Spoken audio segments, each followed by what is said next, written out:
Happy Sunday. My name's Alexis Harrison. I'm president of CT169Strong. We're a statewide grassroots nonpartisan group that was started 3 years ago with the aim of informing and educating residents on zoning policies and initiatives coming out of the General Assembly. Tonight, we are here again to talk about the zoning bills that are up for debate this session. And we have a great panel, largely from Eastern Connecticut and the Quiet Corner. I'm happy to see State Senator Heather Summers. She's the former mayor of Groton, and she is the Chief Deputy Senate Republican leader. And she also serves as the ranking member of the Public Health Committee.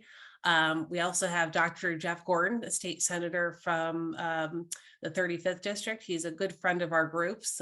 He's representing the 35th district that includes a number of towns, including Woodstock, Ashford, Champlin, Coventry, Eastford, and a number of others.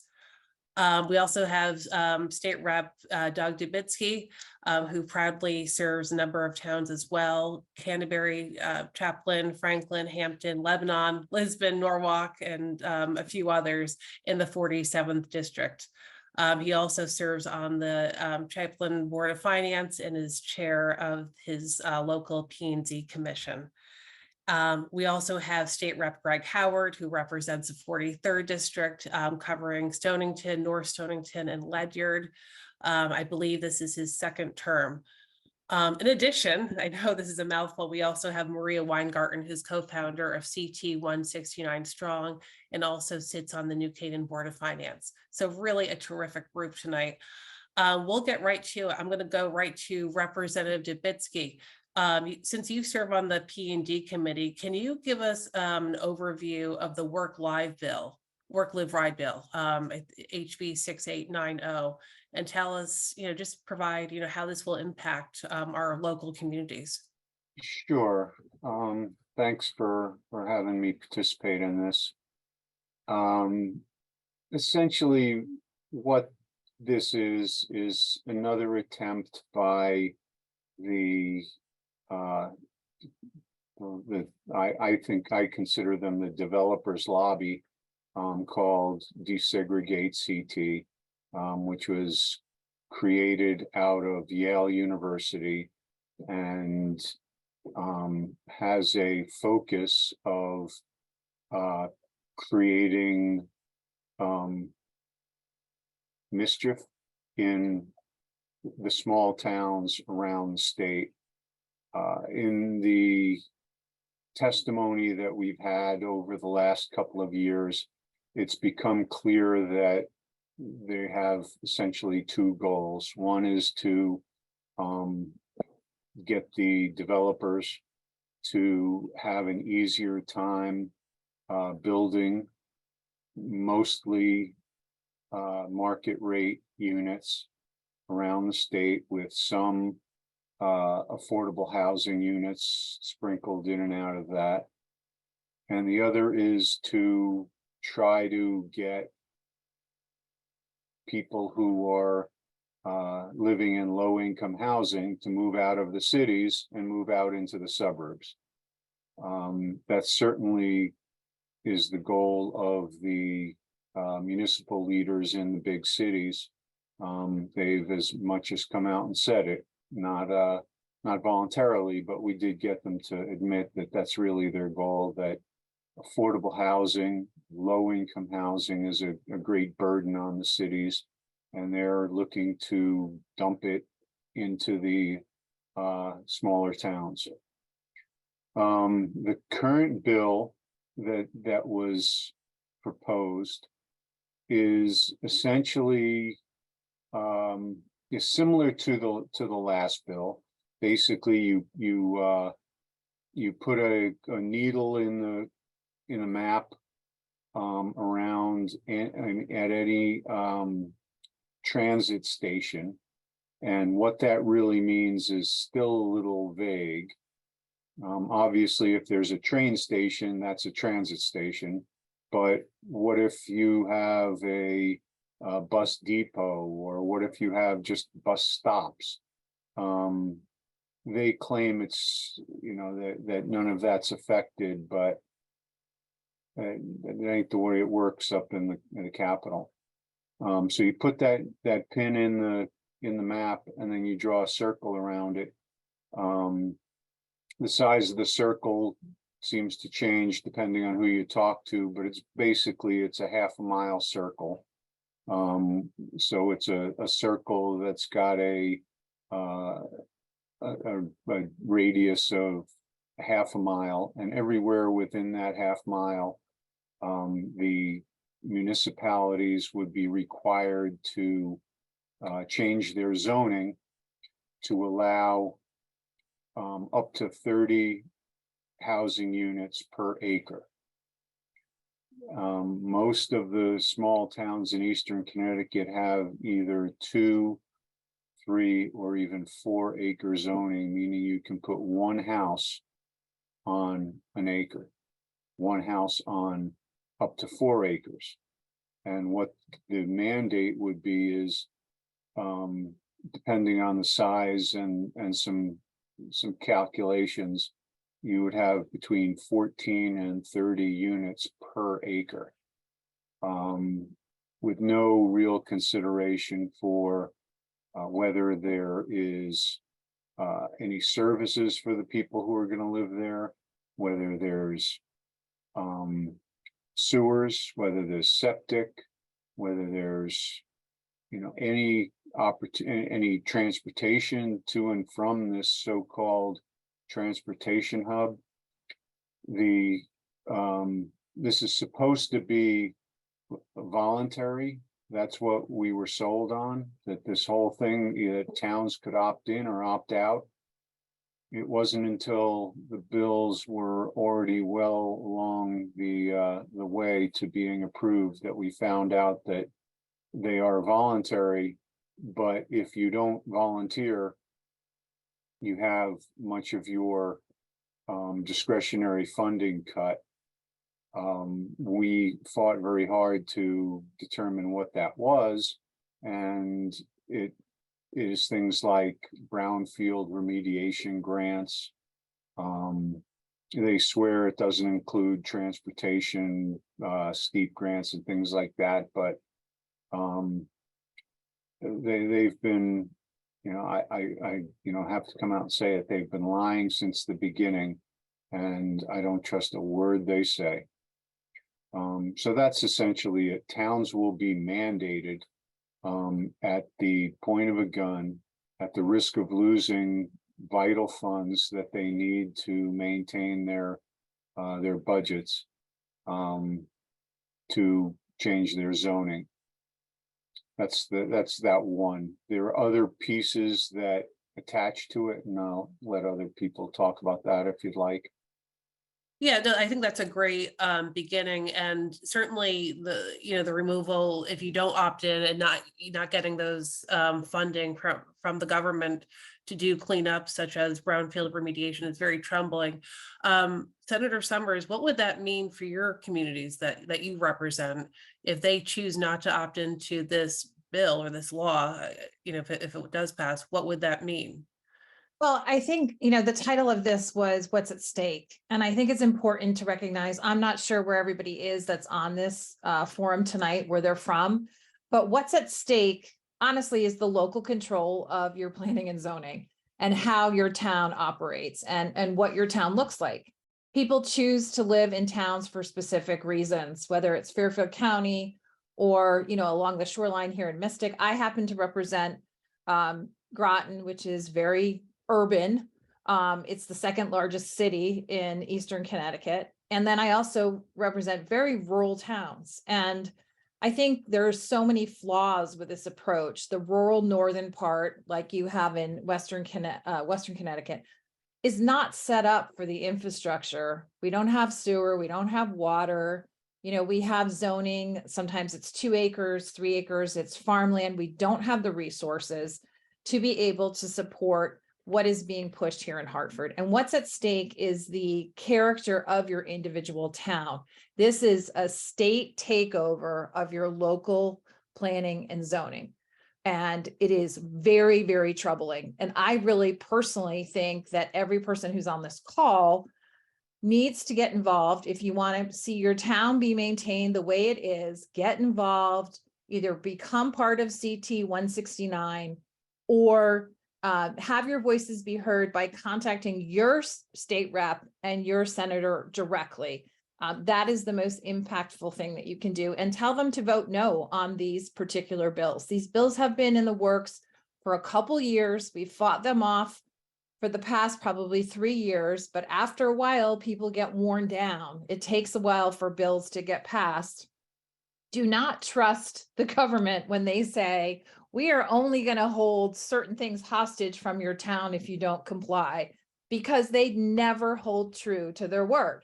And not, of course, us here on this forum, but when we're talking about a larger push, the idea that if your town doesn't comply with the state when it's coming in and taking over, your planning and zoning, these sometimes they're elected officials, sometimes they're appointed officials that understand what your plan is, what your plan of conservation and develop is, and come in and just all the rules are thrown out. And then they're going to hold funding hostage. A few years ago, it was, we're going to hold ECS hostage. We're going to hold perhaps transportation money hostage. That's not the way things should work in the state of Connecticut. This is a wrong approach. As Representative Dubitsky has pointed out, this comes from a think tank at Yale. I need to remind Yale that they do not run the government in the state of Connecticut, and they should recognize that, because they have tentacles in every single area here in the state of Connecticut. So I think that, this is very, very important for people to understand. And if they love their town and they like the way it's set up, we all can be frustrated at times with planning and zoning, but this is a complete departure from what is established here in the Connecticut as planning and zoning. And I just want to have everyone think about this for 1 minute. Mystic is a town I represent. It is the #1 tourist destination in the state of Connecticut, probably in New England. If we're talking about an area in a transit district or train station, Mystic has a train station. If you did a half-a-mile radius around Mystic and you were allowed to build outside of the rules of planning and zoning, you could have a 6-story building right next to a historic inn. You would have such overwhelming crowding, which is already a problem now. The traffic would be out of control because they don't have to have the parking spaces that are normally required by planning and zoning. So it is almost like the Wild West, and every developer that wants to make a lot of money quickly because we have a housing shortage here in the state of Connecticut is salivating at this as something to do. So I think it's very, very important that people that are watching tonight should learn more, should ask their reps or their state senator about what's happening. And I want everyone to be cautious, because this is being packaged as a way to promote affordable housing. This is all under the guise of that, but there's more to it than that, because when they're building these apartments or condos or houses, they're not all affordable, quote, they're only a portion of them are. So under the guise of, we're going to create all this affordable housing and we're going to basically take those in the low income housing and spread them proportionately across Connecticut. This is what's happening, and this is what's being pushed. So I want to thank you ladies for putting this together, because it's so important. It's been a little bit more quiet here in the eastern part of Connecticut, and I know you guys have led the charge, but this is probably one of the #1 issues that we need to fight here in the state of Connecticut. And we certainly will be planning for amendments, etc. But we need to stop this before it actually sees the light of day. Yeah, So absolutely. I'm not sure if I've answered your question. But No, thank you, Senator. And, you make a great point. And, I live down in Fairfield County. I live in Fairfield, and we've taken great initiatives when it comes to TOD. So it sounds like we would be punished for taking our own initiative for building TOD development in our community. 100%, you would be under this, in this particular thing. And, the thing is, I think of all these small towns in Eastern Connecticut that, luckily for you, Fairfield tends to be a much more wealthy area than some of the parts of Eastern Connecticut that are, socially much more, socially, economically much more compromised, I'll put, than Fairfield. There's no way that they could afford the infrastructure to be able to even create the space. I mean, I had to fight for 3 years just to get bus service from Plainfield to another town. It just is not there. So then Right. you're going to force that in this blanket one size fits all, which is what our governor and our, majority loves to do here in the state of Connecticut, and it just doesn't work. So Yeah. I will be fighting this tooth and nail, as I'm sure everybody on this forum will be also. Absolutely. I just do want to make a note before I move to the next question. We have a neighboring town here in Fairfield County, Easton, Connecticut. 70% of that town is watershed, and they provide water for most of the Bridgeport community. They would not be exempt from live, work, ride if they, opted in. They That's would a be considered great- transit adjacent, and Right. that's very troubling. as Great well. example. Great Yeah. example. So I do want to move to Representative Howard. Can you have you been hearing from constituents about these bills? Because I feel like the media has not done a very good job, to say the least, of reporting on really what the meat is of these bills. What do you hear from people you represent?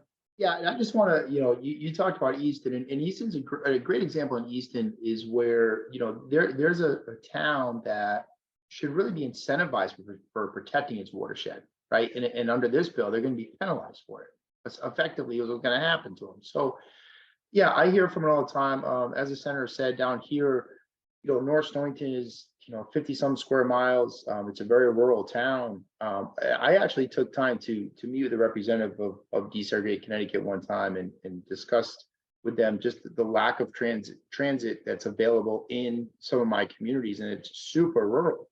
I have a very large district geographically, and there's not a lot of mass transit. There's a little bit down Stonington, but in Pawcatuck, but really none in North Stonington, and limited up in Ledyard. So yeah, I hear from folks all the time, and it's not just, a lot of constituents are concerned about their character, but the forward-thinking constituents are saying, hey, what is this going to do to our town budget long term? What impact does this have on our school system? What impact does this have on our police force, on the traffic on our roads, the wear and tear of our roads, critical infrastructure like, city water, city sewer, because that's where, these large developments are being built. They're not being built in places, on septics and wells, of course. So, Stonington's a good example where they have a sewer that's, reaching capacity as it is. And as DEEP continues to add regulations, they're going to face with hundreds of $1 million upgrade potentially in the future. And something like this could force that to go forward before they have the time to plan for it in their appropriate SIP budget. So, yes, I do hear from folks about that.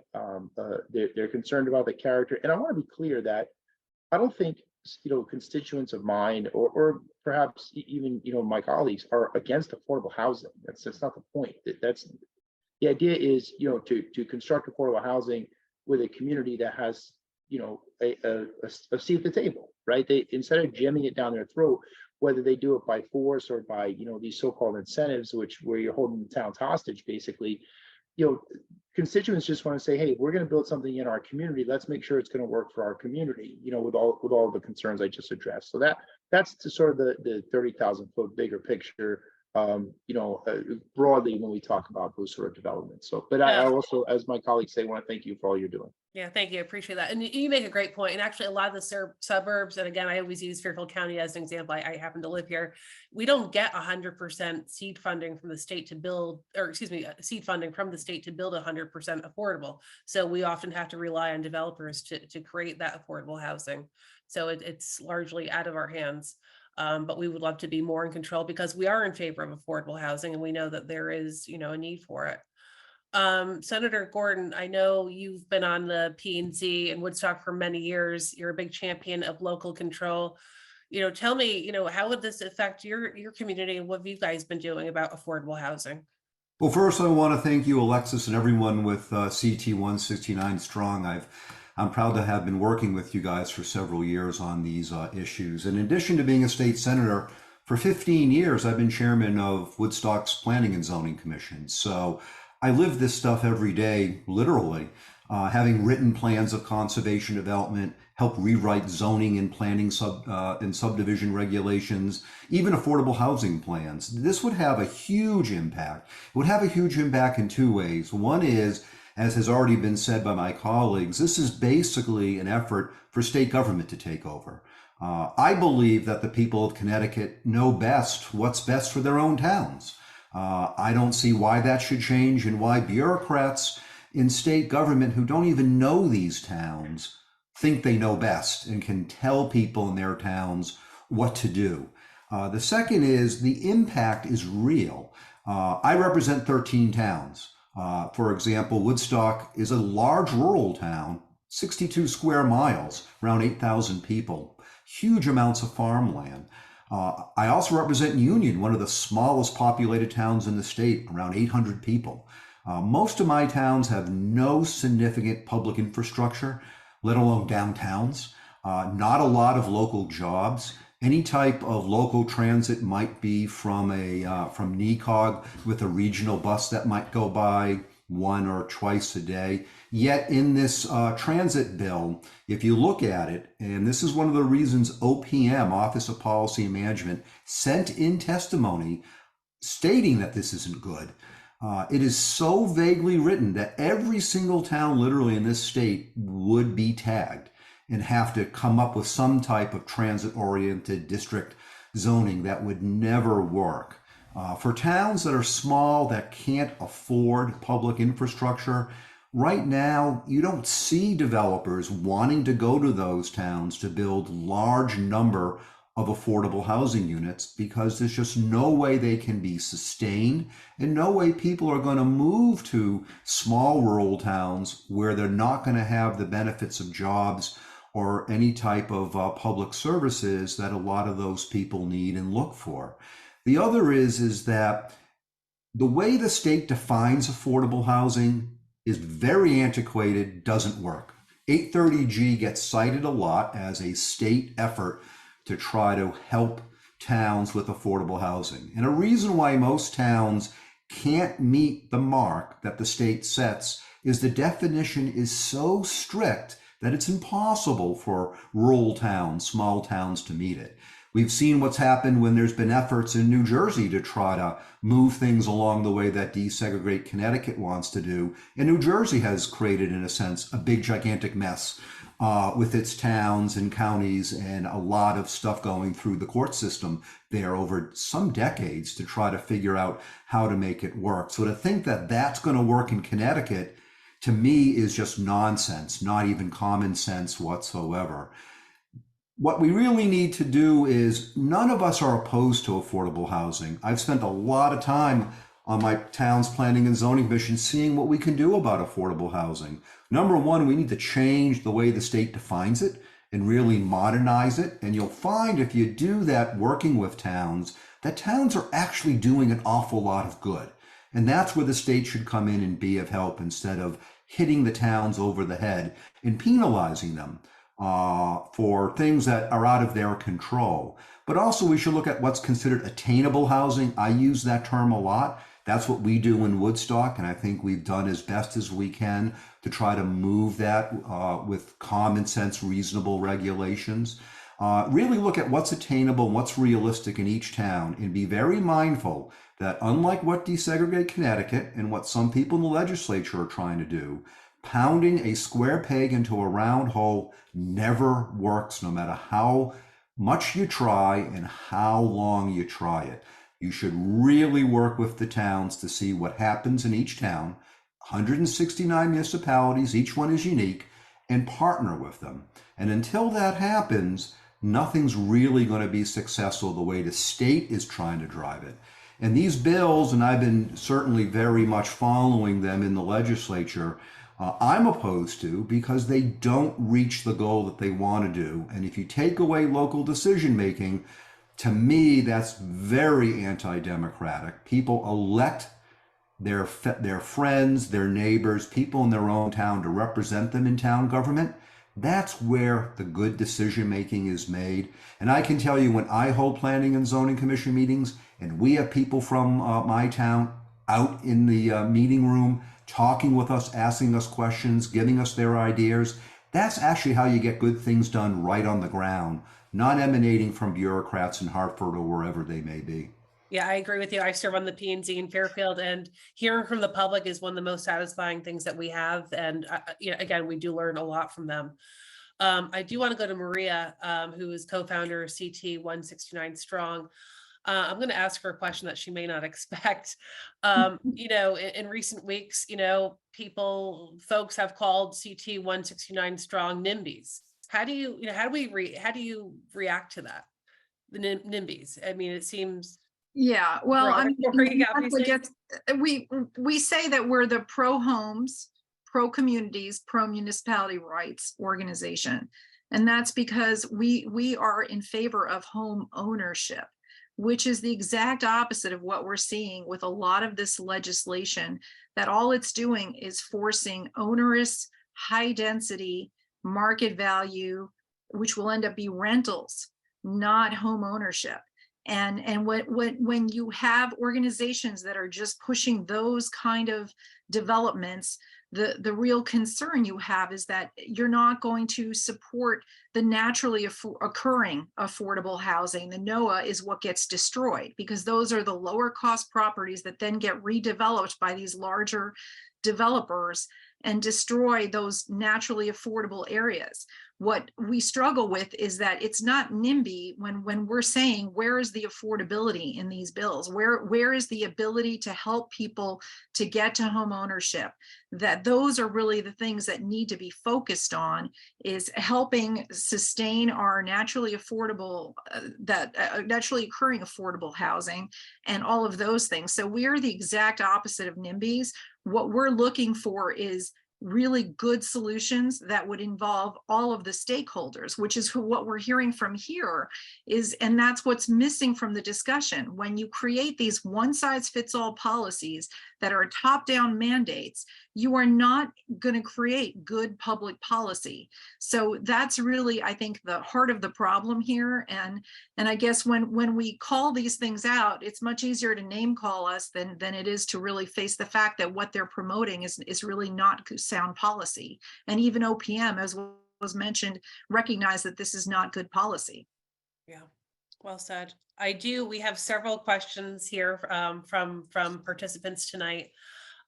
This is from Aaron in Tolland. We had Desegregate Connecticut come to our P&Z meeting in Tolland to explain their legislation.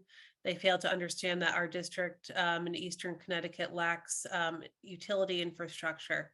Has there been any dialogue asking about any potential incentives to expand water, natural gas, and sewer? And I would open that up to any of the representatives. Well, I'll speak to that real quick if you don't mind. Tolland's in my district. It has a very active planning and zoning commission, a lot of good people working on it.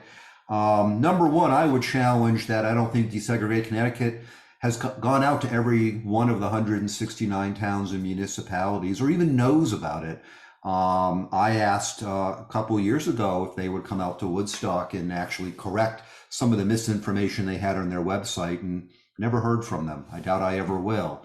To try to really incentivize towns to expand or even construct public infrastructure that may not even exist in towns is gigantically expensive. Unless the state is willing to put that type of money in, there's no way towns, especially small towns, are ever going to afford that. And that's a very key point.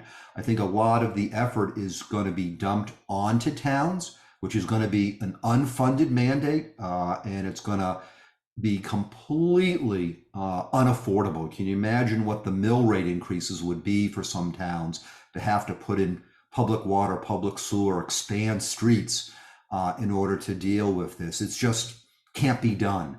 And again, that gets back to the point that a one-size-fits-all does not work. So I'll certainly open up to the other panelists on here, but I can tell you in the towns of Northeast Connecticut, including Tolland, there's no way you can make it work in any type of realistic manner. I would say that we've had this conversation in the past, that if you're going to require towns to comply with this law, then there has to be a balance on the other side saying, okay, then the state is going to be committed to bonding X amount of money so that when these small towns that, most of them are on wells, very few of them have, city water. Many of them don't have any kind of really transportation at all. Then the state is going to help pick up the cost. I mean, the cost of putting in a sewer line and a water line and or roads is astronomical. We have all of our towns, all 169 of them are always applying for LoCIP money for roads. They're trying to get money to help with sewer expansions on the ones that have that capacity right now. So you can't get blood from a stone, right? And so we can't put these mandates on these towns, especially these small towns that maybe don't even have enough infrastructure or people in them to have a school that they're sending their kids to another town for school, that we're going to mandate that this apply to them also. It's just ludicrous. It's really a philosophical push to try to change how towns operate. And as a former mayor, I know many of us were selectmen or former mayors that have now gone on to work at the state, partly because we're so frustrated in what the state does, the way it comes down without any sort of, conversation with the towns.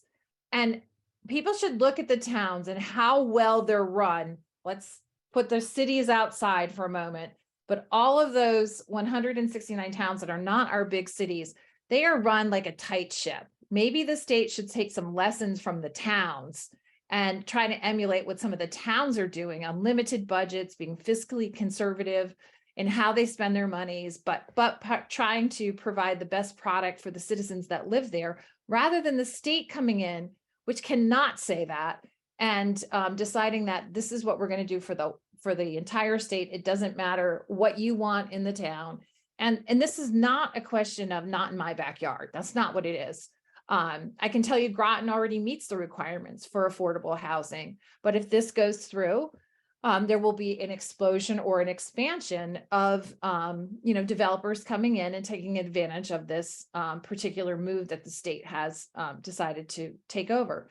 Greg and I share towns, and the idea that the entire dynamic of, let's say, the #1 tourist spot in Connecticut could be changed dramatically by this particular law without any forethought of what that could do to the income that we receive from that tourism district, just because someone thinks it's a good idea. Actually, it's a think tank outside. This did not come from the legislators. That's really important.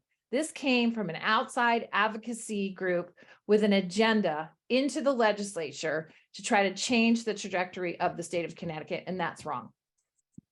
Yeah, and that actually leads to a question that we have from the audience.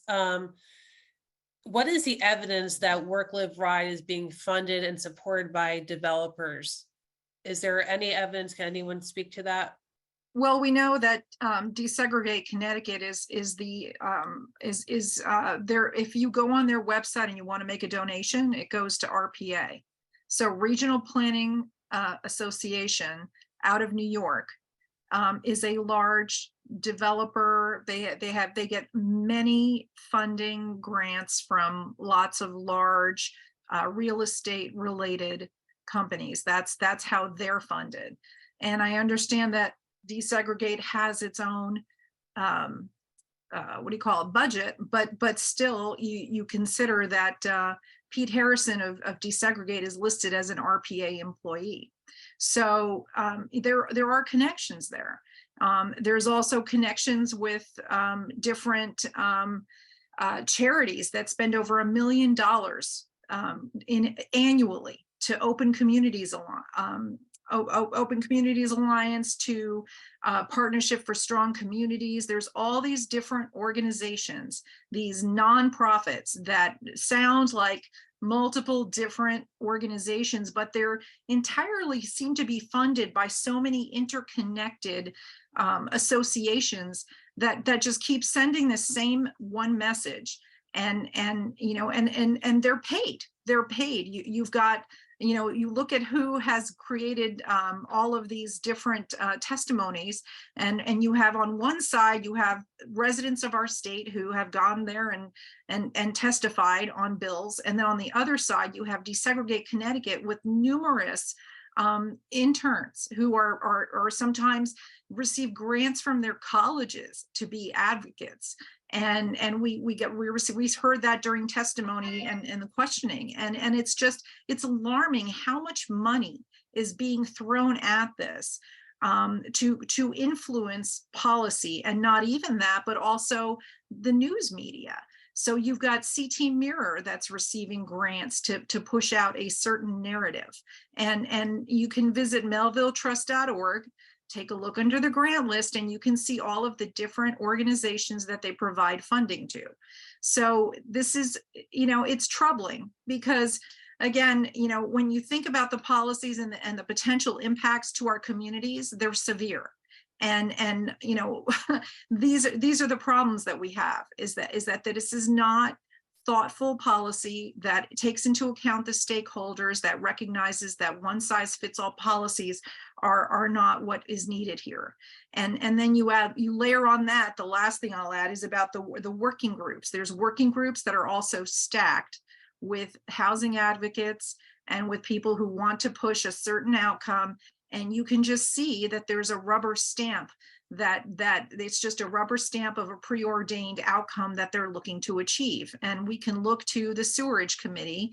And if you go on our website, you can see Dan Lent, who is a member of the Sewerage Committee, and he can talk to you, and you can see an interview that he had with Lisa Wexer that discusses how they just have preordained outcomes that they're pushing forward. And one of them is, and this is yet another thing, if you don't have sewer in smaller towns, they're pushing for alternative sewer in SB 6781, and I'm sorry, HB 6781 and in SB 1001. That's an alternative sewer, and they're trying to increase capacity from 7,500 gallons per day to 10,000. And they're also trying to move the oversight of that away from DEEP towards the Department of Health. And these are concerns that unless you do this properly, these systems in other states like Massachusetts, Rhode Island, and New York have failed. And so if we do not do this thoughtfully and methodically, if we don't study this and make sure we have the right process in place, that's what needs to happen first before pushing for expansion of these alternative sewers, which would allow areas that do not have a sewer system to have a larger size septic that multiple homes can attach to. And when the housing association doesn't know how to manage the process, it can cause an environmental disaster for that community, and it has in other states. Thank you. Thanks, Maria. If I can just say one thing, I think this would be a completely different conversation if there was a plan, you know, that was reflective of, let's say, what's in the bill, but that every town had an ability to adopt that if they chose, so that the citizens of the town, whichever town it is, had an ability to weigh in and actually have their voices be heard and vote on it. If you're going to take over the planning and zoning of a local town, there should be the ability, first of all, it shouldn't be mandated from the state, but it should be the ability of the people that are paying the taxes in the town, that have chosen to live in that town, to be able to choose yes to adopt these ideas, or no to decide to continue on their own trajectory. But the idea that this is being forced by elected officials, if they vote this way, based on, as you said, the advocacy groups, that's something that we have to deal with every day as legislators, because there's paid advocates for whatever the issue is. I think that was much more of an approach that I would have liked to seen, rather than this being topped heavy, pushing down to the towns. We have to keep in mind, the citizens of the Connecticut are the ones paying for this government to run. They deserve to have their voices be heard. And, you know, sometimes in issues such as this that are so intimately affecting a town, it's almost much more prudent and fair and transparent to have that vote be cast at the local level. And that's why local control is so much important, rather than having people in Hartford. I don't want to decide what happens in Tolland. I don't want to decide what happens in Fairfield County, and I don't actually want to decide what happens in my town. I'm not on planning and zoning. That is what their function is. So I think that's really important to distinguish. In other cases, when legislation has been passed, there is sometimes an ability for a town to adopt that, but it's not forced down to the town. No, that's a great addition. I do want to touch on this housing crisis that we've been hearing about all session for many years now. Is it an affordability issue in Connecticut, or is it a housing crisis? Like, because we don't really see any hard numbers on the housing crisis, how many units that we need. There's nothing really objective given to us. So can someone speak to that? I can jump in. touch that. Go ahead, Doug, sorry. Okay, that's okay. We'll go to you next. It depends on where you are. There are some areas of the state that are growing that appear to need more housing at all income levels. And there are areas of the state that are losing population and have plenty of housing. Much of it is very affordable, but it does not meet the definition of affordable housing under Hartford's definition, because it doesn't have a deed restriction on it. Or, there are a number of criteria that a property has to meet that many houses won't meet. If they're too old, if they don't have deed restrictions. If I had a house, let's say I had an extra house and I wanted to rent it for, a 4-bedroom house, and I wanted to rent it for $100 a month, I could do that. And that would be obviously very affordable to anybody anywhere in this state, especially in a small town in Eastern Connecticut. $100 a month for a 4-bedroom house, that's ridiculously affordable. Still wouldn't count towards the criteria of affordable housing because it doesn't have a deed restriction on it. So when you say, is there a crisis? No, there is not. There is a need in some places, and other places there's plenty of affordable housing. It just doesn't meet the statutory definition. Right. Yeah, and just to add to that, and Doug's right. It depends where you look and what's going on in that particular area. So like down here where I'm at, EV, Electric Boat, is one of the major employers. And for those who may not know, if you're from a different part of the state, Electric Boat and General Dynamics builds our submarines. And they have, most of their production is down here in the Grind and some in New London. But they're poised to hire like 15,000 people in the next 30 years. I talked to their one of their HR managers, and he says, we have engineers that we are desperately needing that are, willing to take a job here. We can hire them. They're just having trouble finding a place that they can live and afford in the area. So is there needs in certain places? Yes, but can communities meet the needs of their specific areas without the state telling them what to do? Yes, and in fact, much better. And that, we see that across everything. We see that from planning development to education. That you go wherever you want. Hartford has this notion that they know best, and they're going to tell the community what to do. And oftentimes you have sort of a mentality from some of my colleagues from the cities. Well, this is what's happening in the cities and it's not working, so go do it in the towns. Well, if it's not working in the cities, why would we do it in the towns? It doesn't make any sense. Why don't you leave these towns to go and meet the needs of their communities? And if the needs of their communities, hey, we need to build more houses, okay, as you've heard multiple times, you have planning and zoning commissions that understand their community. They understand the limitations of the infrastructure. They understand the market. They understand all those things, and they can meet those needs. And it would happen in the market. And that's frankly what should be going on. Yeah, if I can add to that, I think that people that and we all need to recognize that the housing inventory that we have, I certainly believe that cyclical, right? So we saw a larger demand during COVID. We're still sort of on the tail end of having that sort of be settled, hopefully. But 5 years ago, we didn't have this issue, right? So things are changed. Who knows if we're going to have this issue in the future, right? So I represent Electric Boat, and as Representative Howard had said, they're doing a massive hiring. We didn't have this massive hiring 10 years ago. They just are developing a new line of submarines. They need all these new engineers. And yes, there's no inventory, but we need to give the market an opportunity to come in line with the demand. We already have developers in town trying to look at where they can build. Planning and zoning is not holding them back from building.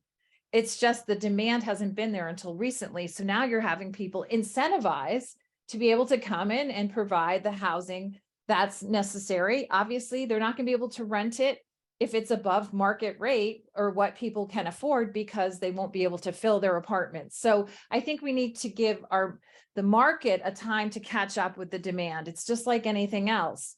But the idea that we need to go to this crisis mode where we have to throw out the baby with the bathwater and everything that these small towns have, deliberated on and made conscious and very deliberate decisions on their planning and zoning and what they want their town to look like, in line with their plan of conservation and development, et cetera. Just because someone says we have a crisis, affordable housing is tough. Again, we have to define affordable. There's places that I would love to live, but I can't afford to live them in those towns. And that's sort of the reality of life in it and of itself.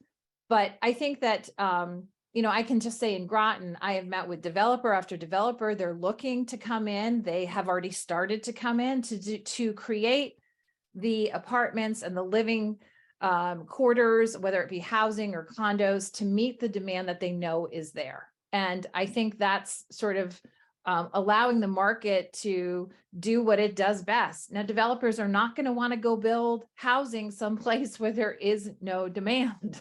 And I mean, that just makes sense. And so the idea that we need to just throw everything out and have Hartford and a group of bureaucrats that are coming from a university tell us what to do on the local level is just ludicrous. And it also takes the citizen who's actually paying the bill for this and choosing to live in these towns just completely out of the equation. And if I just may add one quick thing to that, Alexis, it's not as if this is all land to be developed that the state or the towns own. This is actually private land that people own. People decide if they want to sell the land or they don't want to sell the land. And it's interesting that if, say, in Woodstock, this bill passes and the state wants to push more affordable housing, where do you think that land comes from? It actually comes from cornfields and cow pasture land that the state actually wants Woodstock to keep as agricultural land. So then how do you balance those two competing mandates from the state? That's actually some of the best land to develop if you really want to. It's already been cleared of rocks and of trees. And it's easy to get access to on and off a road. But that's not the type of land that people in Woodstock or some towns want to see developed, because they want to see the character of their town, such as agriculture, continue to survive and thrive. So there's a lot of market forces. Also, we have to understand that we have no control, and I can tell you as a planning and zoning commission, we have no control over the cost of what a developer has to go through to develop land, to build, the cost of labor, the cost of supplies, cost of building materials. We have no control over that, and we don't have a say or any mandate we give from the towns on, what is a market price. We do give incentives. I can tell you over many years in Woodstock, I'm proud of the fact that I help streamline our regulations, make it less burdensome, encourage people to do what they want legally with their land, and also incentivize certain ways of trying to protect land if people want to take that path. But one of the reasons you don't see the market forces driving a lot of this building is if a developer is going to come in and buy a lot of land, that's money out of his or her pocket, and not be able to turn around and realistically be able to build these units and then rent them or sell them, doesn't matter what the state or the town say, those market forces still apply. And the other thing we have to worry about is that, again, and it's been said before, these bills don't seem to care about the environmental impacts. I can tell you, when I deal with planning and zoning issues in Woodstock, we're very mindful of it, because where do people get their water supply from? From their wells. We don't have public water. Where do the septic systems end up leaching out into? Into their leaching fields that eventually find their way wherever. And we have to make certain that we're protecting a lot of these resources, because if you start building huge numbers of houses or apartments, that's a big demand on natural resources. It has a big impact when things start on the backside getting into the environment. And if you start having that type of impact, you can actually dramatically change the character and quality of life of a town. And interestingly, a year or two ago, I think the legislation that the legislature passed, I think got rid of planning and zoning commissions talking about character of town. I don't know any other word that better describes character of a town than using the word character. People understand it, and I can tell you, when we have meetings and there's development in town or somebody wants to do something, people always talk about the character of their towns, and that's extremely important to where people live and where people want to live, and that's not taken into account at all with these types of top-down mandates. Yeah, and you make a great point. It's too bad that we didn't see any environmentalists weigh in on this piece of legislation. We know land is the most finite resource that we have, and what we do with it is permanent. So that has been very unfortunate. We were just going to have a few more minutes because we did start a little late. Just want to hope that's okay with everybody's schedules. But there's another question from the audience. Have we seen the governor weigh in on work, live, ride? I know we can't really speak on behalf of him, but have we seen any public statements on this yet? Well, I know that he was on Lisa, Susan Beisowitz was on Lisa Wexler, and she mentioned that that he's not supportive. At least that's what was mentioned on that show. And I think we have a link to that discussion, or you can find that on the Lisa Wexler show.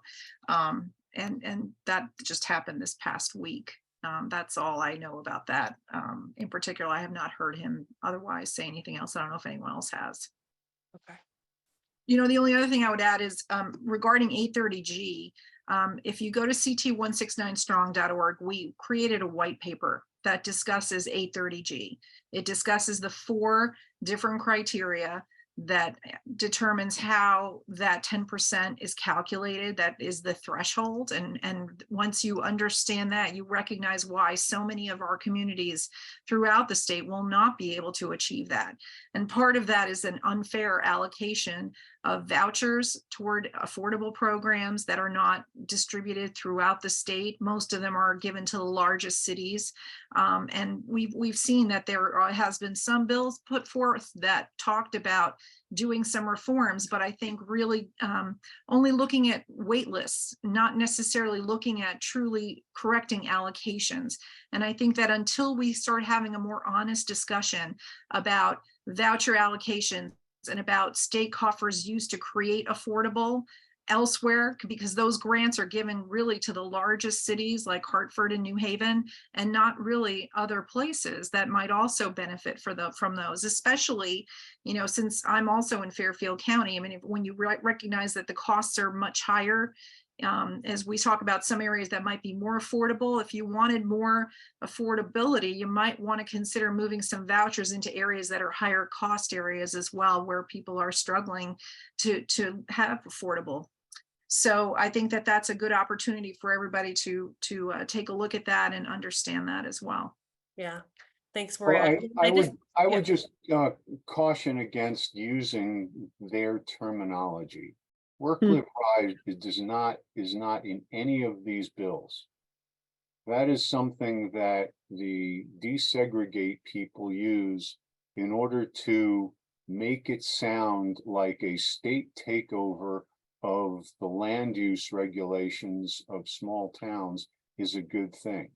So I never use that terminology, and if unless you support that bill, I'm not sure why why you'd want to perpetuate their talking points, because that's all it is. Work, live, ride is a talking point. It's not in the bill. It's not the title of the bill. The other thing is with regard to these grants going to small towns.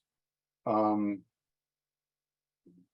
town that has 800 people is not going to build sewers. I don't care how much the state is going to spend. There is no way any sane person is going to put sewers throughout a 60 square mile town to serve 800 people. Remember, 800 people is like 250 houses. You're not going to dig up the entire town to serve 250 houses. So that is what would be required if this mandate to have this high density housing, each with some type of septic or sewer, that's what's going to be needed. And it makes absolutely no sense. And yet that little town is going to be penalized if it doesn't do it. And that little town, and I can speak for my town's a little bit bigger, probably about twice the size. Who's going to do all this stuff? Who's going to build the houses? Who's going to draft up all these reports? It's not like there's full-time staff. The zoning commission is all volunteer. We meet once a month. The zoning enforcement officer he's part-time. He comes in 3 hours a week. Who's going to do all this stuff? It's not like we're Stanford where they have a full-time building department. The building inspector also, he works 3 hours a week. They're mandating that towns build all this housing. Who's going to build it? We get probably between 1 and, really, really good year, 3 applications to build a house. 3 applications, that's maximum. So average 2. In order to meet the mandates, we would need to build an additional 80 houses. Well, and they all have to be deed restricted. So if we get 2 applications a year, it's going to take us at least 40 years in order to get the number of houses that are required. And every single one of them for the next 40 years has to be deed restricted. The people who are pushing this stuff, they either have no idea, which I don't believe, or they don't care. They're focused on the cities, and the small towns are just collateral damage. And if I can just mention one quick thing, Alexis, that kind of doesn't rise to the fore when we talk about this, but very important.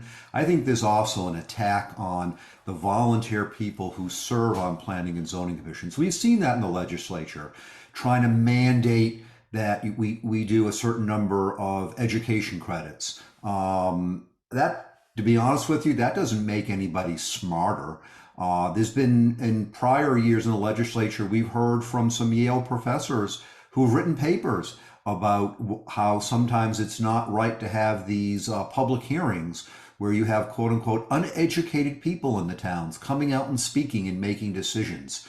That to me makes no sense. I can tell you, I consider myself somewhat educated as a doctor, but I have people who have graduated high school and didn't go on in their education coming up with some fantastic ideas and wonderful questions and working through great solutions at my town meetings.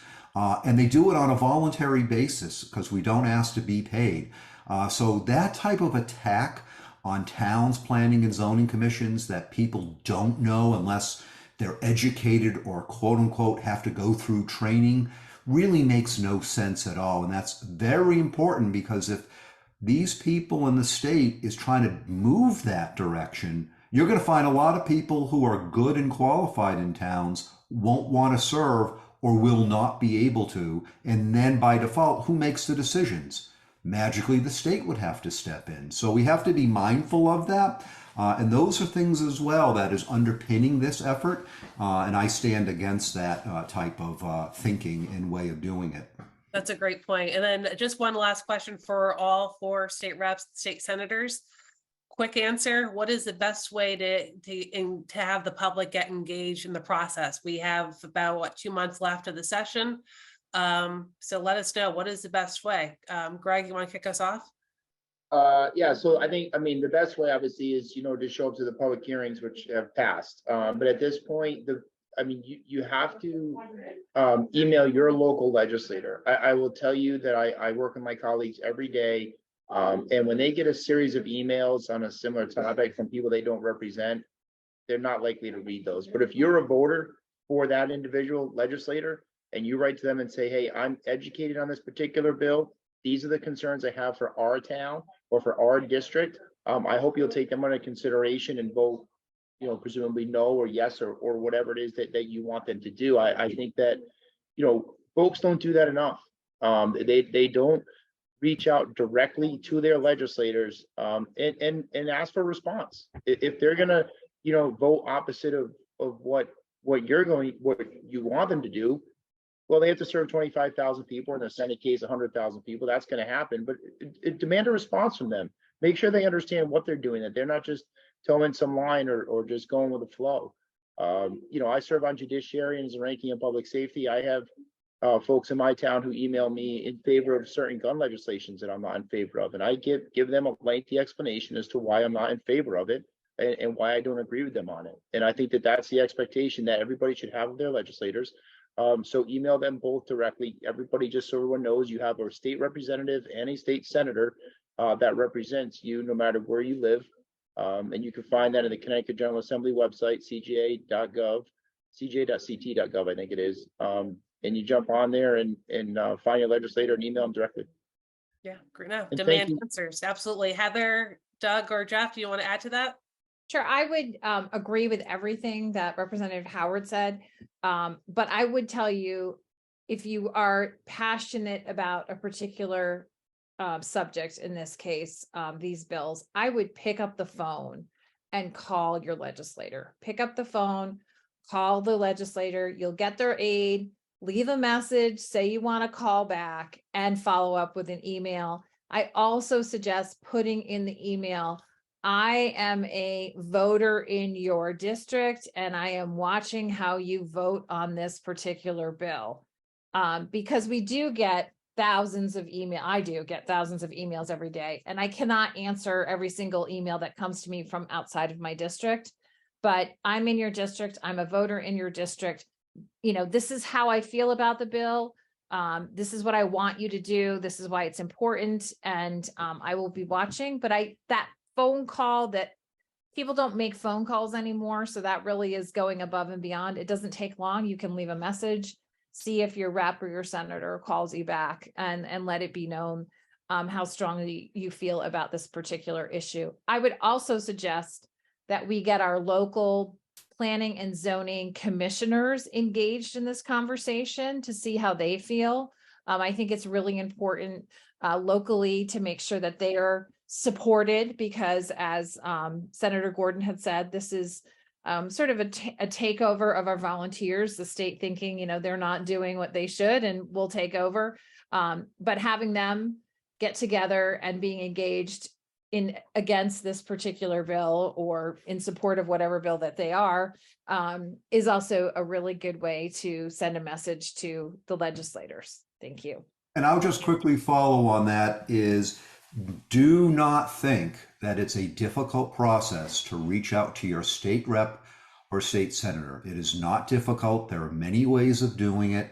Remember that your state rep and state senator are oftentimes out and about the district, so you can actually find them. I can tell you, as a planning and zoning commissioner, people find me all the time in my town to talk with me about planning and zoning issues. One of the reasons when I go to the town transfer station on a weekend, I can be there for several hours just hearing from people as a town official. But do not assume that your legislator is not going to see what's written or hear what you have to say or want to respond, and never let somebody else speak for you. So if you just assume that there's going to be others who are going to think your way and are going to speak and you don't have to, never assume that.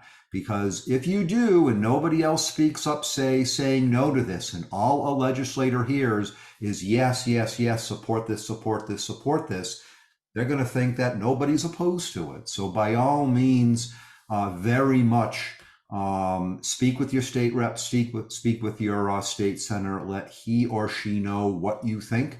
And if you don't hear, by all means, follow up. I can tell you that I get tons of emails from people outside of my district, and I get tons from in my district, and I very much look at those in my district and we follow up with them.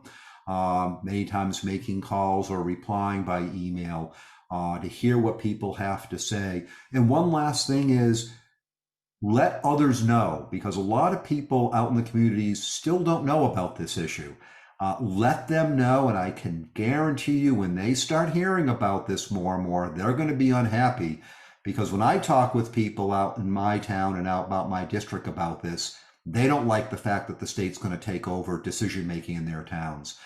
And some of those people have been sending me letters telling me that they agree with my position. So let others know and try to build up as much support as you can, letting your legislators know. Thank you. Thank you, Jeff. And I can say, Jeff, that we have gotten dozens and dozens of questions that we have not been able to answer, because it is just unbelievable how many people are really, really concerned. We are going to try to answer all of your questions. I will email you individually. We will share that information, but I cannot believe the amazing support and all the people that have joined tonight. It's unreal. It's unbelievable. And go to CT169Strong.org. Lots of information there. Go to our Facebook page, Twitter page. Lots going on until the end of the session. Doug, I'm going to let you close. Anything else you want to add? Yeah, it's great that so many people were on this call. I saw at one point there was like 160. Just remember, there are 3.5 million people in this state.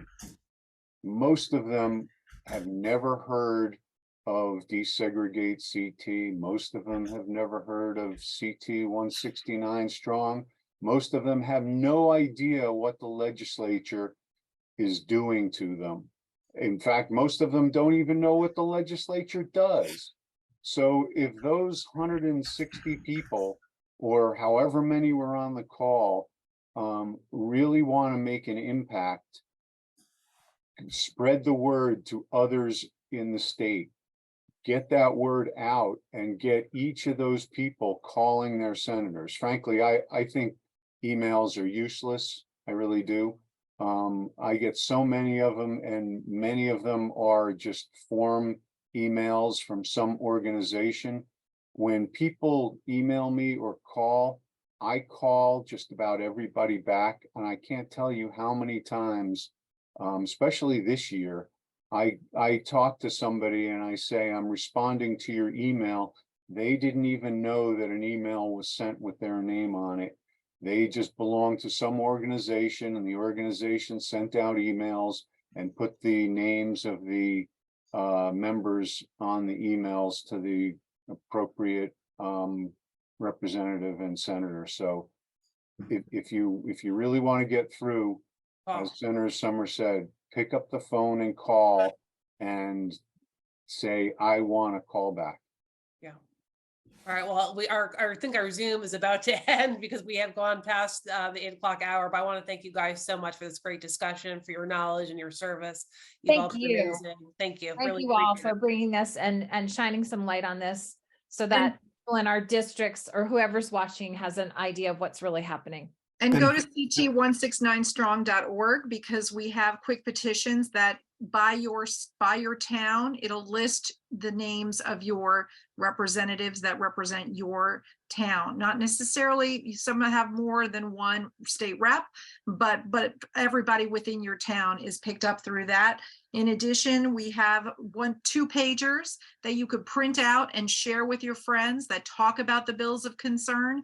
And we have all of that information. So please go visit our website, CT169Strong.org. And we have the 2-page flyers. We have 1-pagers on all the bills of concern. So get informed, contact your legislators. We'll be sure to put up phone numbers as well. We'll put together a quick list and get that up on our website as well. So everyone has an easy way to reference and get in touch with their legislators. Absolutely. Yep. Thank you And so I'll much. be shameless and say, please help us with the 5, 10, 50, $100 donations. I mean, this is not easy work. And we have to support it with advertisements, with lobbyists, with whatever that we can do. So please come and support us.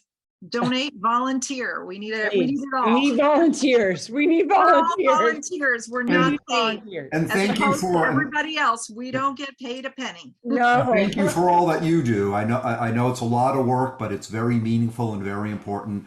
So I want to say a big shout out once again to all that you guys and everyone does with CT169 Strong. Thank you. Thank you. Have a good Thank Sunday. you. We will continue the conversation. Thank you. Take care, everyone. Bye. Bye.